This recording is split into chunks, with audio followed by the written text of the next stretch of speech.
What's going on, guys? So we are here to do the preview video for this upcoming game between the Denver Broncos and the San Francisco 49ers. It's Sunday Night Football. The Broncos may have made 2 appearances on Sunday Night Football in the past 2 seasons, both of them against the Kansas City Chiefs.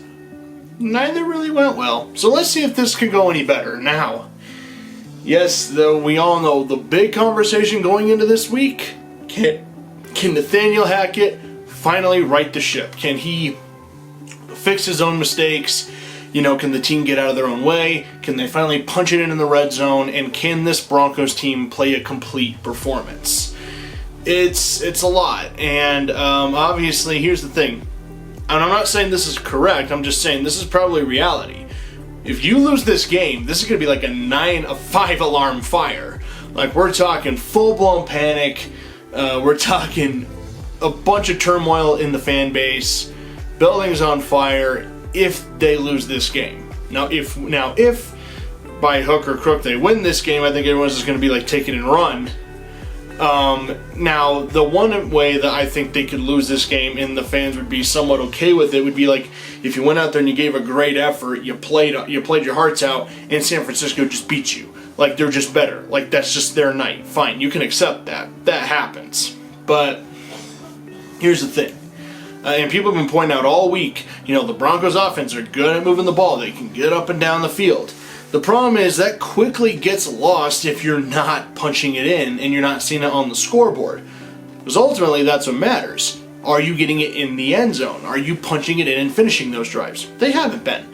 And to Hackett and his coaching staff's credit, they seem to realize this. They're addressing this. They seem dedicated to fixing their problems. And it is refreshing because the biggest problem I had with the Fangio and Joseph coaching staffs is that they never seem to really take accountability. They never seem to really take responsibility. It was beyond just coach speak.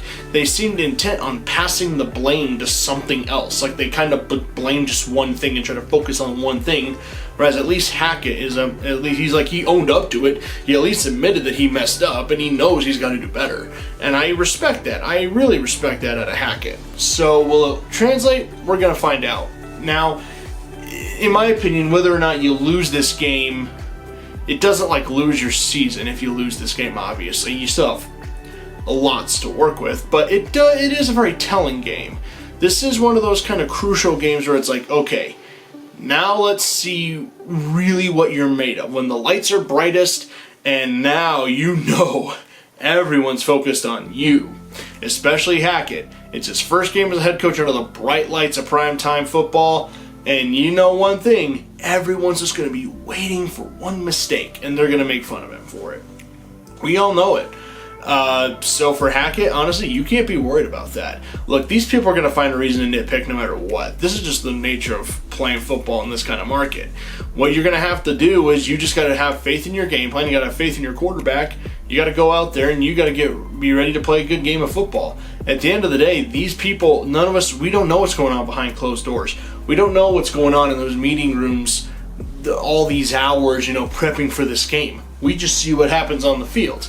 Now, obviously, what happens on the field is very telling of what's going on in the locker room and in the film room. So, we're going to find out. Do I think we'll win this game? I don't know. Do I hope we will? Yes, San Francisco is a fantastic team. But with the defensive front that they possess and the way they like to play, you have to pound the rock. You gotta let Javonte and Melvin do their thing and run the ball, because when they run the rock, good things happen. You gotta be willing to commit to the run. If you're just gonna try to air this out, that's what San Francisco wants. Then they'll just pin their ears back and rush the passer. If you're Denver, you've got to be willing to run this ball. And you know what? Sometimes it's gonna be one of those games. It's gonna be a game where it's like, hey, throwing the ball is just not gonna be in the cards tonight. We gotta be willing to really run the rock and be willing to win a very gritty physical game. And if those two guys are willing to do it, then you run them. Defensively, I hope Pat Surtain is able to play. The practicing report from today was very promising. Guys like Jewell, Gregory, Hamler, though more limited, but Surtain practiced. Judy was there. He was limited, but Judy was practicing. getting these guys back will be huge. Of course, there's still the question of Billy Turner, and is he going to start at right tackle? We probably won't know that till like maybe Saturday, or it might even be a game time decision whether or not Billy Turner is going to play. We're still waiting on Quinn Meinerz, who in my opinion is one of the best guards on the team, so we're still waiting on that. But offensively, in my opinion, the goal to beating them, you've got to commit to shut down that run game. You got to force Jimmy Garoppolo to throw 40 times to beat you. If I'm Averill, obviously, I trusted Joe Averill. I trust him. But if I'm a Joe Averill, I'm just going to say, hey, I know you like to run the ball. I'm going to make you make that guy throw 40 times to beat me. And if he does that, if he throws for like 300 yards and 3 or 4 touchdowns, and that's just how they beat you, you walk over to the middle of the field at the end of the night, you shake his hand, and you go, hey, you're better than I thought you were. Simple as that. But you do not let them run the ball down your throat. That's what San Francisco loves to do. Obviously, they've had some injuries. They just signed veteran running back Marlon Mack, who's no scrub. So this is it. We're going to find out. This team likes to be a big physical football team. We're going to find out if we can match up. I expect it to be tight. I expect this to be tight. But if Denver cannot punch it in the red zone, and if we're having the same mistakes that we've been seeing the past couple of weeks, then this could get out of hand quickly. So, I don't know. We're going to find out. This is a big game for the Broncos. I'm not saying like if you lose, your season's lost, but if you lose, it's just going to make this an uphill battle from the word go. And in our division, you got to get all the wins you can. This is sort of the lighter part of your schedule. You've got to scrape every single win you can get out of the early part of this schedule, because soon coming down along the line, you got the Rams, Chiefs twice, Chargers, you got Raiders twice. It gets harder from here. You got to be willing to get the wins that you can get while you get them. It's just how it is.